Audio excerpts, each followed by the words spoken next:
Once again, good morning, everyone. For those who already know me, it's great. If you don't know me, I am Coach Moudachirou Gbadamassi.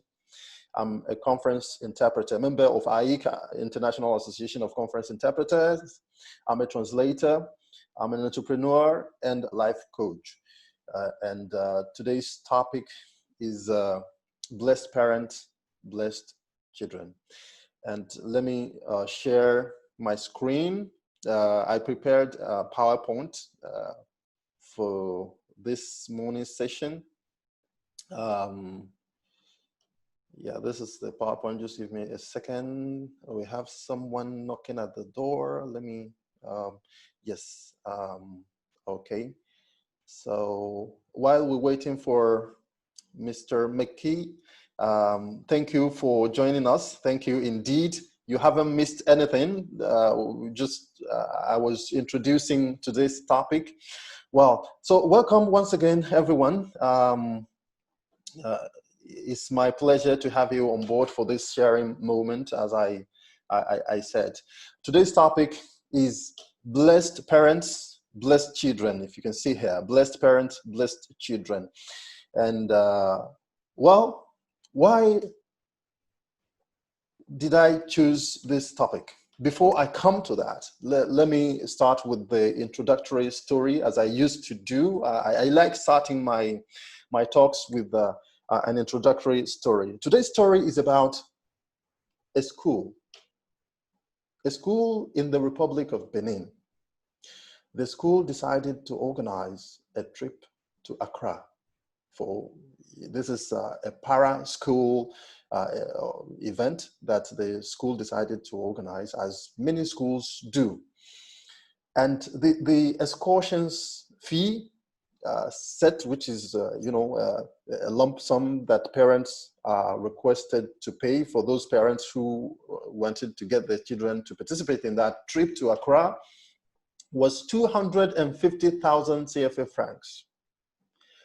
For those who don't know CFA franc, that's about $500 for 1 week in Accra. 1 week in Accra, 250,000 CFA francs, about $500 to participate.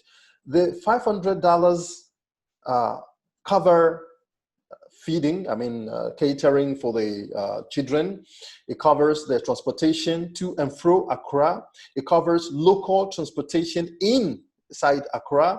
It covers some souvenirs that will be bought to the children in Accra. And also covers their accommodation, the hostel where they were supposed to stay. Meaning that the $500, the 250,000 CFA franc, covers everything. You just pay that, and you have your children participate in that and enjoy and come back. Well, many parents registered their children for that trip to Accra. But when they got to Accra, there was one particular child amongst the children who was playing with money. When I say playing with money, he was, showing off with the money he had. And one of the teachers who went with them to supervise them, saw that kid playing with the money. And he was flabbergasted. He was astonished. Wow, what, come here. Where did you get this money from?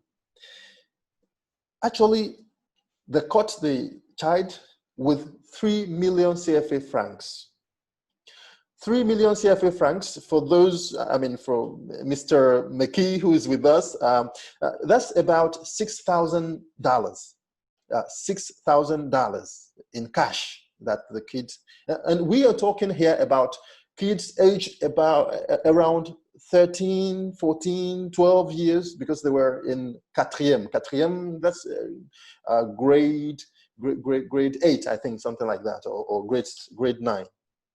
Grade 8, I think, yes.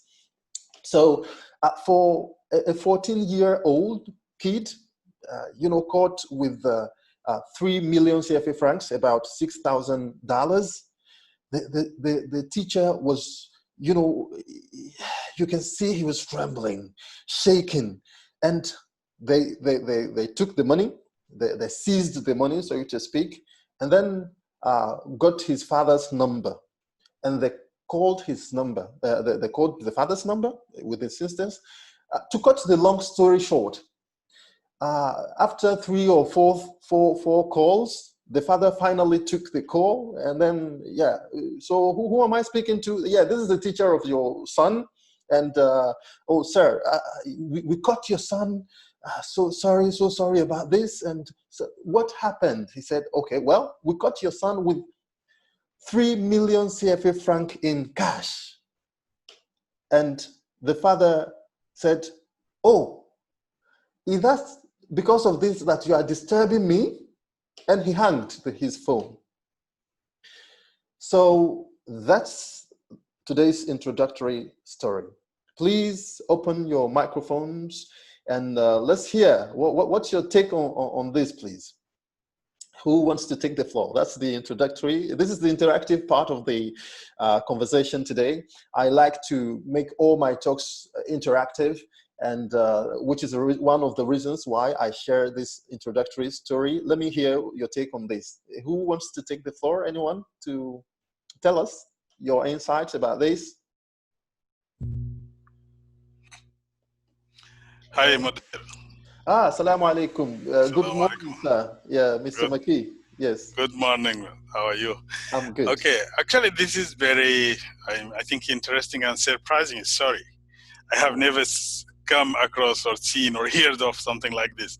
I know that because I'm a father. I have kids in schools, different levels, and they go on trips, and sometimes you might give your kids some money in case that they might need something that is not covered by the school trip.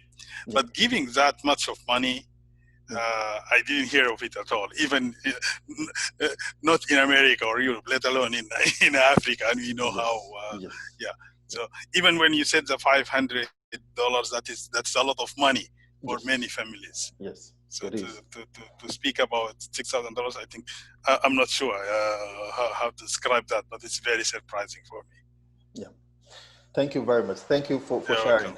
Yeah, thank you. Yes, Andre, you want to take the floor? Okay, yes, go ahead. I have to confess that I am really speechless, because this kind of attitude from the father is the kind of spoiling the boy, the child. Your video is not clear. Yeah. Oh, sorry to cut you. I was talking about your video. The background was. Yeah. Go ahead, please. Okay. Yeah, go ahead. So it's a kind of spoiling the child. That is why I really think that the father was supposed to really listen to the teachers, and explain more about the story, why maybe he gave the money to the child, or maybe the child is with this kind of amount. Maybe the child went to the house, he stole the money, and all these stories. So the father showed himself as careless, doesn't care. So for him, it is a small thing. A small thing. It's not a problem, but it's a very dangerous attitude from the father. I'm sorry, I'm not a father, but that is what I think. Dangerous attitude. Oh, yeah. I like your word, dangerous. Yeah, it's kind of strong, but yeah, thank you. Thank you indeed. Thank you very much, Andre, and thank you, Mr. McKay, for sharing your insights about this. Going back to the slides. Thank you. Our topics today: blessed parents, blessed children. Why blessed parent, blessed children? I like to say here that in my talks and every communication or whatever paper I share, I like to, in addition to the international practice, I've been trained by Impact Coaching Academy in the United States, and this is the teaching. The teaching I got as a coach is international. So let me call it that way, or even universal, so to speak. But as an African, knowing that I'm coming from Africa, I always, in my as much as possible, I put an African touch to my talks, because Unfortunately, in Africa, we have a lot of knowledgeable people who, unfortunately, do not write. Some of them have written. We know many African scholars and all that, intellectuals. But our fathers in our villages, in our towns, whether you go to Ethiopia, if you go to Tanzania, if you go to Senegal, well, everywhere in Africa, you have people, really, really knowledgeable people. You can call them living libraries, but they do not write. And when we have the opportunity as young coaches or young African intellectuals or whatever we want to call ourselves, well, I think it's our duty to put the African touch. What those people haven't had the opportunity to convey through writing, we have I think it's even an obligation for us to do that as well. So just to talk about the African touch in all my interventions and talks. Why blessed parents, blessed children? Well, because first of all, I believe we are blessed parents. And for those who don't have children yet, I pray God to make us blessed parents and make our children blessed children as well. It's important in whatever we are in our endeavors to make sure that we put the blessing aspect, the positive aspect, the positive mentality to it and make it the best it can be, which is the reason why this topic, blessed parent, I want us, everyone, every and single one of us, wherever we are, whatever we do, whether we are already parents or we are parents to be blessed parents and blessed children. And something very important here is that if you are a blessed parent or you believe to be one, your strive should be how to make sure my children also become blessed like me.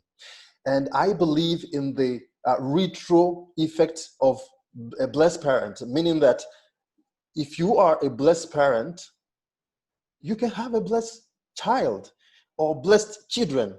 And if you are a blessed child, you can turn your father, if he were not a blessed parent, into a blessed parent.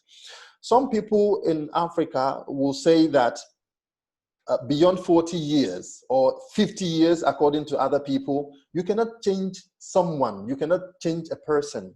That's not my take.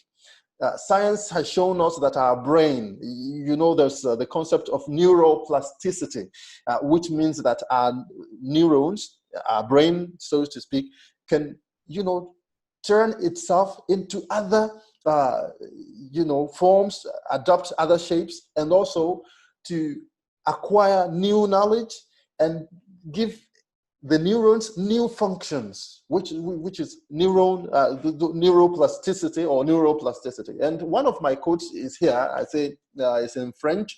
Les hommes changent. C'est bien parce que les hommes changent que le lavage de cerveau est possible. What I mean here is that people do change. People do change. People do change. It's because people change that you can have a believer to become an unbeliever. And you have some believers who finally turn their back to religion, And why do we talk of brainwashing? Brainwashing is possible because people do change.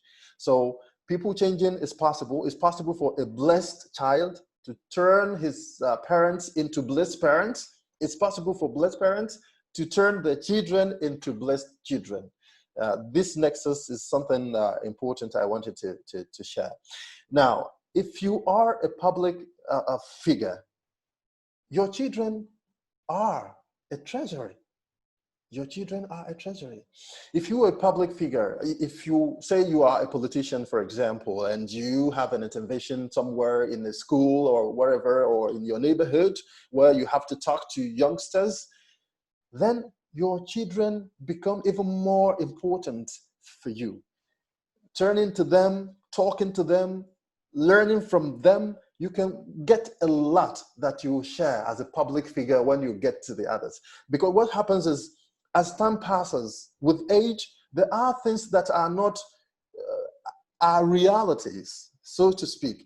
Meaning that you have new technologies coming in, you have new concepts, even new language. The language the children speak is not 100% the same that parents speak, and because of all those factors, your children constitute treasury for you. If you are going to talk to children, why don't you start with your own children at home and see what are those new trends, what are the new fashionable things out there that he should touch upon to touch the hearts of the children. Very important if you're a public figure. Blessed children. Right treatment versus overprotection. I like to say something important. Well, some may say it's not that important, but I believe it is very, very important.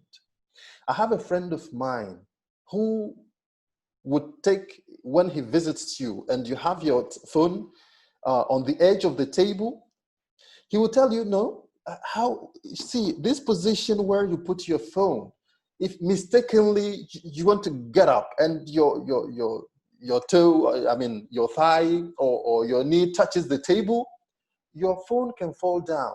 Please put your phone at the center of the table, and he will move it. Sometimes he will just go ahead and move it. And when he takes his phone, his smartphone, not the most expensive smartphone in the world, he has an average man smartphone, he will put it carefully on the table. If you look at his gestures, if you are to take his phone, mentally, there's a message that you already got from his own attitude. The way he treats his phone, you see that, no, if he asks you, please, can you just give me that phone? You find yourself obliged to do something to take care of the phone. The same goes for our children. The way we treat our children in public, the same way people would treat them. If I go to the school of my children and in front of his teachers outside or somewhere, I start beating up my child, I should not be surprised if the teachers treat my children likewise. If you treat your child very well, carefully, with care, with love, and you show love to your children in front of everyone, the probability is that they will do the same thing. In Malcolm Gladwell, one of the authors I love, he wrote something about Blink, one of his books called Blink, in which he says that we can control people unconsciously by what we do. Someone who takes his phone and puts it down in front of you very, very carefully, when the time will come, maybe he's away, he's sitting back in the room and say, oh, can you please give me the phone? The way you would treat the phone would be systematically different from the way you would have treated the phone if he just took the phone and threw it on the table or whatever and all that. So what we do to our children, the way we treat our children, is an indicator of how others will treat our children. But here, a word of caution here. What many parents have gone through in their lives, they think, well, I have suffered a lot. When I was going to school, I would walk 4 kilometers to go to school, coming back, go back and come back in the evening, 12 kilometers per day. So I don't want my child to suffer what I have suffered and all that. But sometimes we fall in the trap of overprotection. And while around the world you have, underweight children, you also have, in other cases, you have obese children. I'm not talking of cases where obesity is a genetic problem, or not problem. I mean, obesity is a genetic feature. Let's call that a genetic characteristic of the family. It does happen. There are families where everyone is kind of a strong man and all that. But I'm talking of cases where parents fail to monitor a little bit that aspect of the fitness of their children, and allow, because of overprotection. I have suffered in my life. I was in want, and I don't want my child to suffer from want. Whatever he needs, whatever he requires, I'm going to give it to him. So it's a trap in which we don't want to fall. And the story I shared at the beginning is an example of that. That was a school where one of my colleagues, an interpreter, a Beninese interpreter, who I'm very close with, had his children. I don't want to mention the name of the school. It's a school where many people, the so-called middle class people, the nouveau riche, we call them, and they get money from whatever business they do and all that, and they want to show off with their money. Children will come to school and buy motorbikes, because in Benin, transportation, one of the transportation means is motorbikes.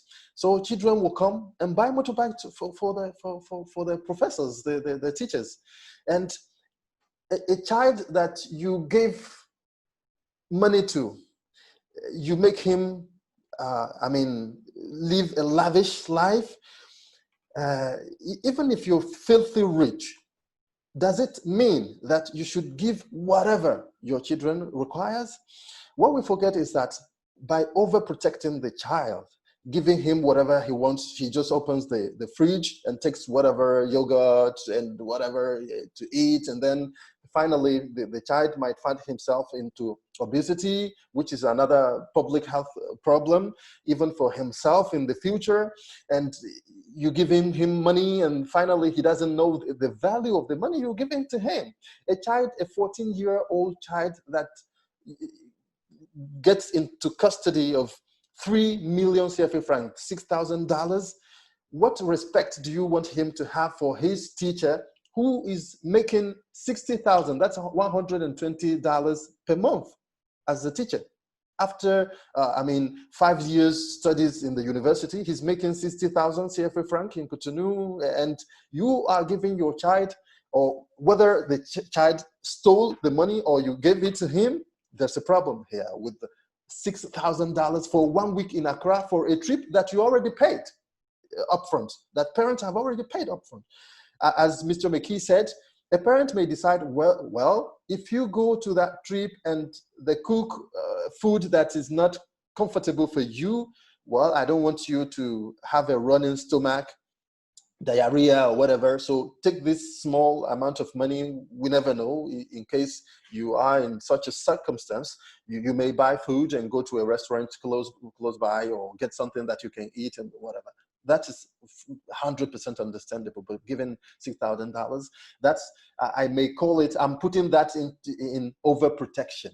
And overprotection has never been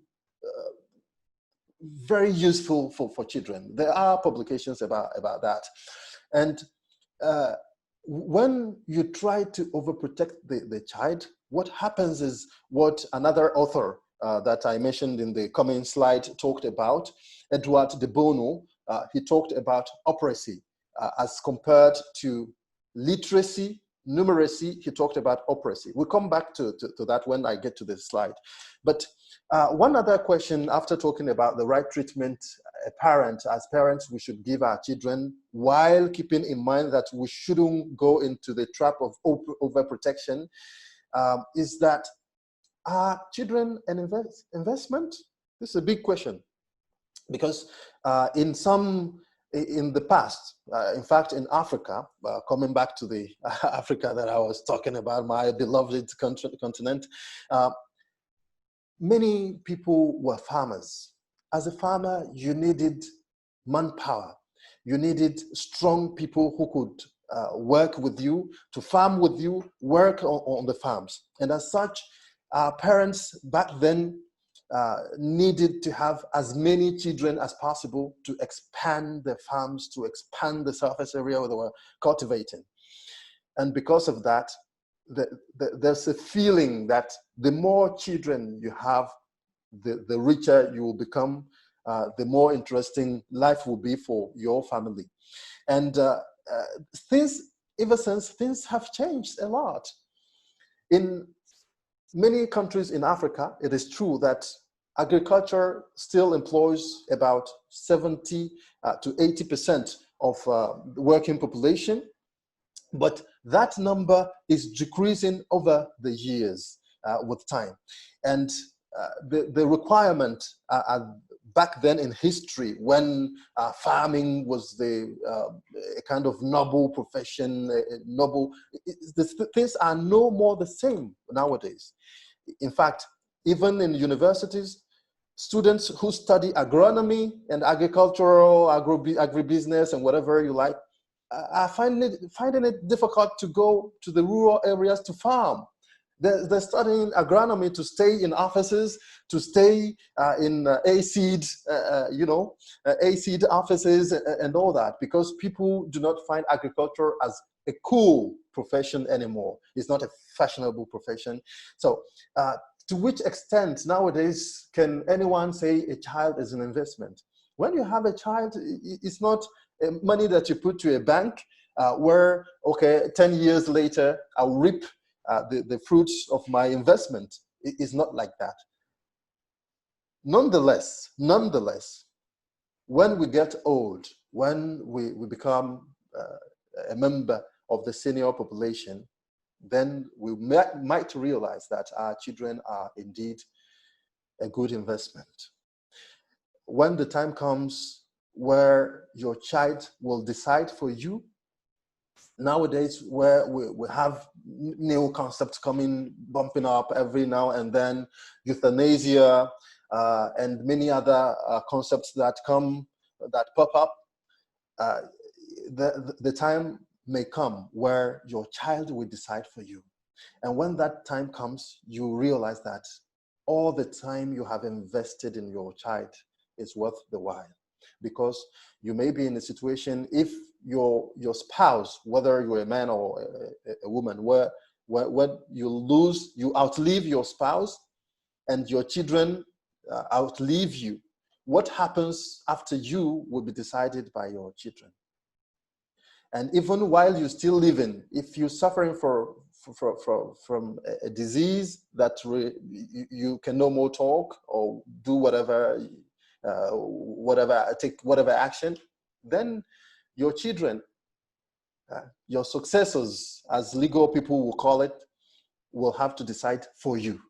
And people who will decide for you, you better take good care of them and see them as the most important investment. You can consider them that way. Not money investment, not investment in a way that, okay, I'm investing on my children an investment. So when I become a senior member of the population, then I will rely on them. I will be expecting them to take care of me. Well, it's legitimate right, religiously, traditionally in Africa, and even legally.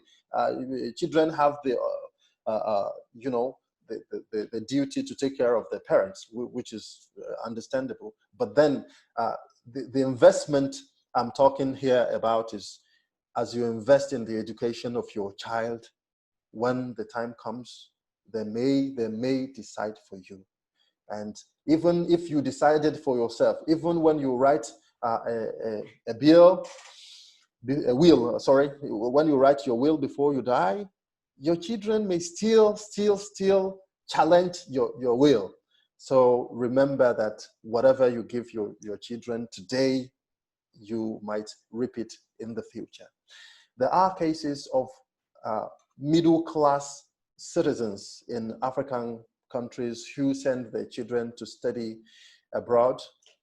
And because of the overprotection, overprotection, when I'm talking of overprotection here, I'm putting many things, many concepts, many things. I'm talking of, spoiling the child with money, spoiling with the child with food, not overseeing, not allowing the child to learn by himself, and many things that I'm putting in overprotection here. When a child has been overprotected and finds himself abroad alone, it might be difficult. He might come back to your country becoming another type of person that you want to recognize, that you will be disappointed at. And then whatever you leave behind will just become something wasted.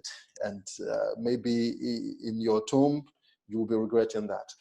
Alternative education. The time, let me go quickly about all these things so that we can start the question and answer. We're 36 minutes, but I see we have a bit more time today. Thank you. I thank Zoom for giving us additional time today. Well, alternative education. Alternative education is all that is not taught in school. There are so many things that are not taught in school. There's an article written by a Singaporean, I believe, or Malaysian teacher and sent to parents. He made a buzz on social media where he said, in school, we teach your children mathematics, we teach them physics, we teach them biology and all that. But it is at home that you have to teach your child how to respect elders, how to be grateful for whatever he has, how to give attention to others, how to be polite in society, and so on and so forth. The list is very long.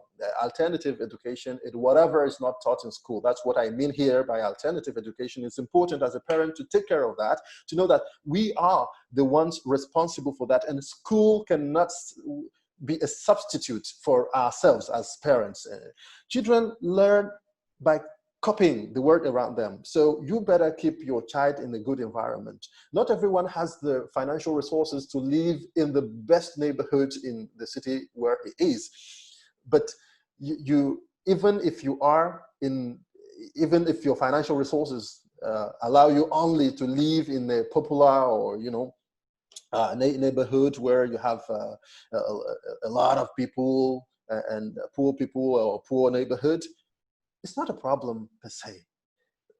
The objective you should keep in mind is how in this hostile, so to speak, environment, how do I keep my children with the good education, with the right education I want for them, with the people having the good mindset I want to have for my children.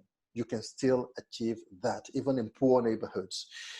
Keep them around. What I mean here by keep children around is that there's a practice that I have observed, which is more of a Western practice. When I say Western, I mean from Europe or America, whereby when you have a visitor at home, I will see friends, colleagues, when I visit, people will ask the children automatically, well, say hi to uncle, and after saying hi, go to your rooms and all that.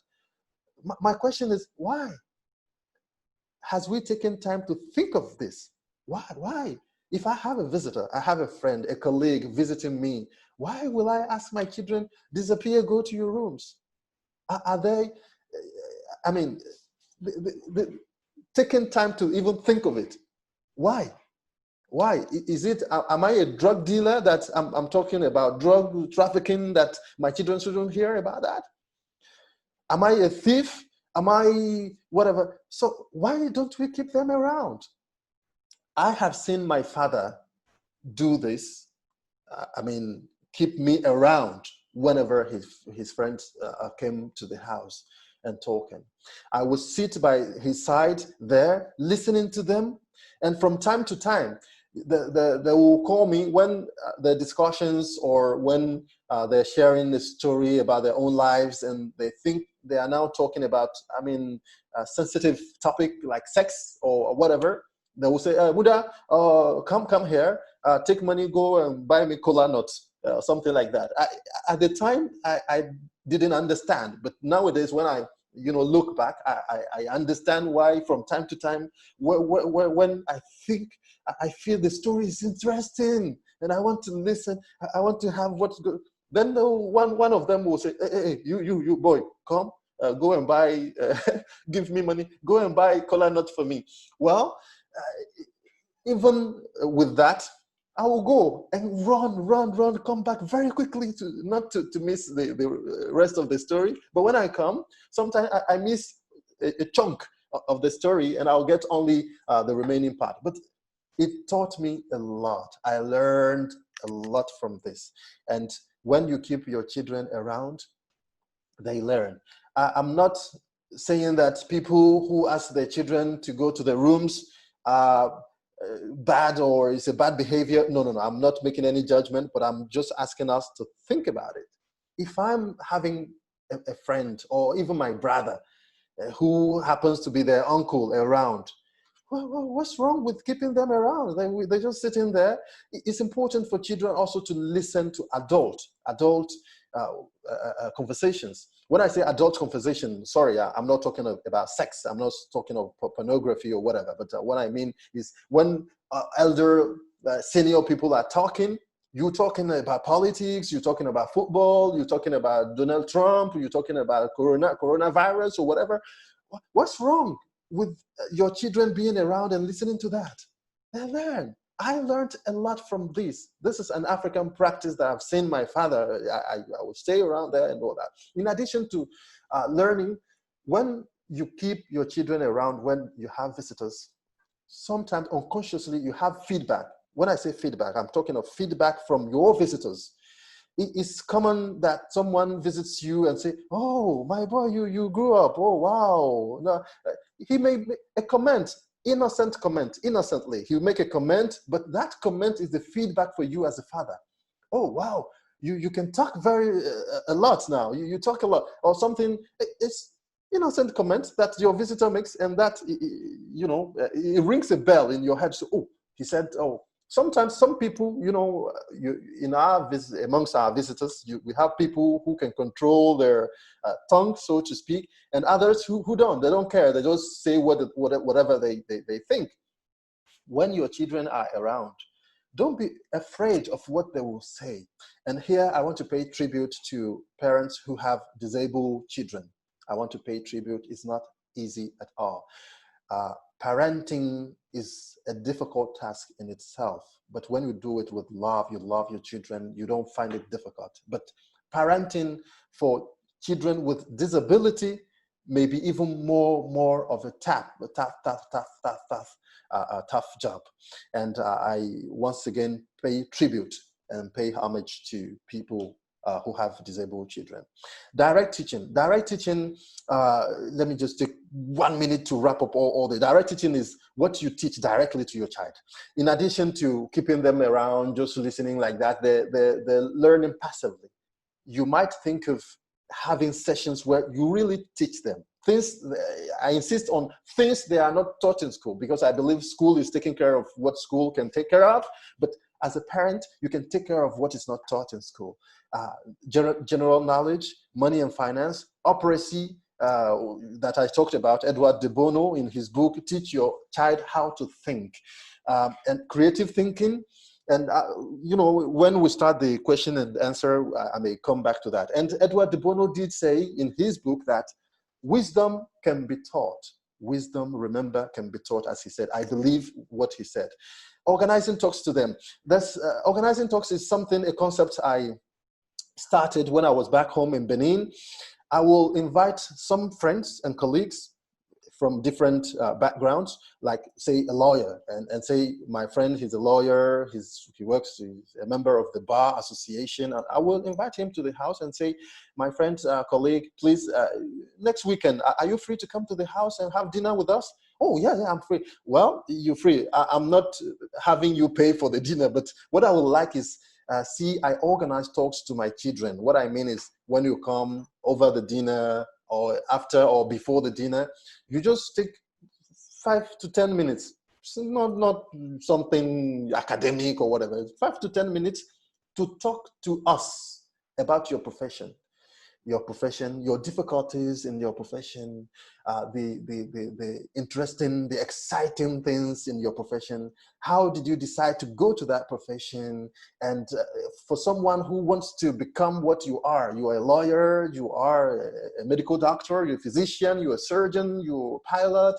For someone who wants to become what you are today, which pieces of advice would you give to that person? And the friends will come to the house, we have over dinner and then talk 10 minutes. The children love that. They love it. Listening to uncle talking to them about medicine. So, so we thought, so I used to think this, but okay. And they will ask innocent questions. Children don't have limits. They don't have censorship. They don't censorize themselves. They just ask whatever question comes to their mind. It's interesting. And even for the father, you learn a lot. So let me stop here. We are 46 minutes after the time. I still have professional guidance. Just give me 30 seconds here.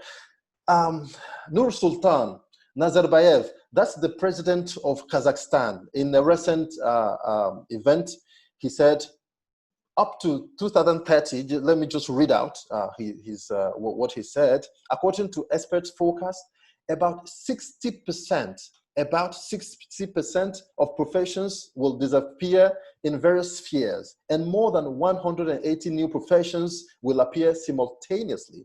According to the report on human development in the next 5 years, more than a third of the knowledge, skills necessary for employment will change. That's what he said. And there's another one, Dr. Laurent Alexandre from France. He's a French surgeon who published a book, La Guerre des Intelligences, in which he was inviting parents to be careful not to force children into a profession. Our children, professionally, so there are some parents who would like their children to become a medical doctor like them, or become whatever they are, or whatever. The point here is not to force the child into a profession. Dr. Laurent Alexandre recommended to rather teach children how to read and have them read a lot, because in this era of artificial intelligence, many of the professions will disappear, and it's only the people who have that critical thinking background that will finally make it. Thank you very much. So please, questions and answers. I'm sorry we've gone far beyond the time, because today I just noticed that the platform is giving us additional time. So I'm sorry for having gone beyond the time. There are so many things to share. I couldn't go in depth in some of the points I prepared, but well, you have the floor, please.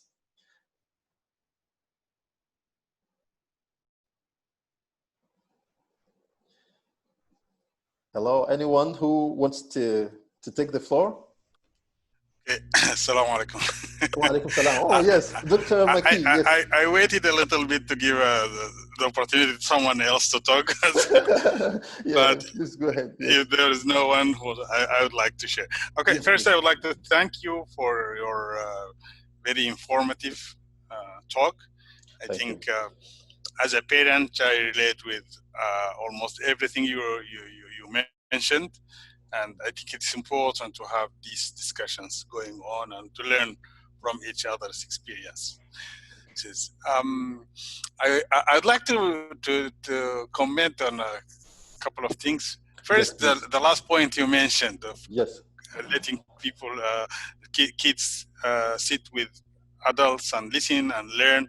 I think that's how we grew up in Africa. I grew up in Sudan, and that was the tradition.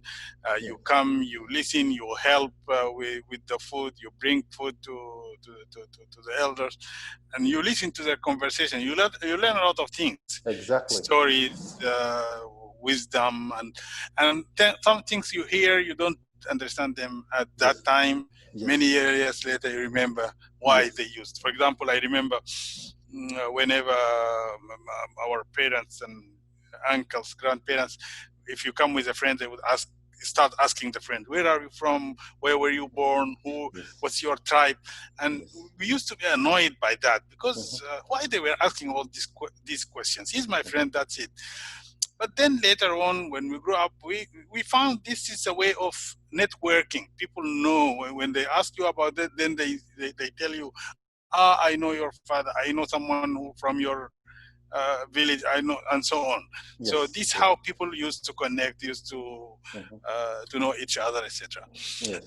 Nowadays, actually, the problem for us is to convince your kids to come to sit with you, with the adults, because they would say to you, especially, for example, in my case, my kids were born abroad. They are living most of their life abroad.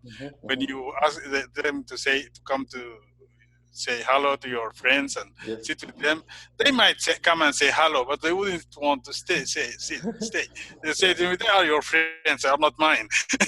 I have nothing to tell them or to. So there is a different mindset. There is a different attitude. Yes. And this leads me to maybe a question or something that we need to let us say explore, to brainstorm about. So now we are living in a globalized world. People are all over the world. People no longer live in their home countries. I'm sure you are somewhere, I'm somewhere, our families are somewhere else, and even those who are still there, they living in Africa, for example, they are exposed now to the whole world through the internet, through all kinds of means of communication. And often parents face the dilemma of conveying their values, their traditions to their kids, and want them to behave in a certain way, to have certain, let us say, traditions, religious behaviors, etc. And at the same time, they want their kids to be independent, to learn from the society they are in, and to be not to have this kind of conflict. And that creates sometimes tension within families between what parents want and what the society, what kids want, and what they learn from the societies they are in. So I think this is an important question, to have blessed kids and blessed parents and blessed families. I leave it for you and for maybe other participants to give their take. Thank you. Thanks, Moudachirou. Thanks a lot. You're welcome. You're welcome, Doctor. You're welcome. Anyone who wants to take the floor? Well, while we're waiting for someone to raise his hand and share his intake, well, I believe there's something we can do about external influence. What I call external influence is, we live in our, core family, father, mother, the children, in a foreign environment, or even in our own country. We may find ourselves in another setting. Well, if I'm from a specific ethnic group in my own country, I can move to another part of the country where I'm surrounded by another ethnic group. The most important thing, I think, is to be able to balance between what I'm trying to pass on from generation to generation, what my forefathers have passed to me, and what I intend to pass to my children, and what the children can get from their own environment. It's important for us to be flexible as well. Flexibility being that we allow the children also to learn from the environment, from others, from other ethnic groups, culture, or if you're a foreigner, I mean, you are an expat in a foreign country, learning from the culture of the country where you are as well is not that bad. There are positive aspect to every civilization, as people will say, civilizations are equal. Every civilization does have its very, very important aspects, and others also do have their own important aspects as well, which is the reason why there's a balance to strike. We need to strike a balance between what we're passing on and what they can get from the environment to make them a world citizen out, as we'll say. What is important for me as a Pan-Africanist is to make sure children understand that African culture is not an underculture, it's not a subculture, it's the same thing as what we get from the West, you know, because of Hollywood movies that we watch, because of the series here and there.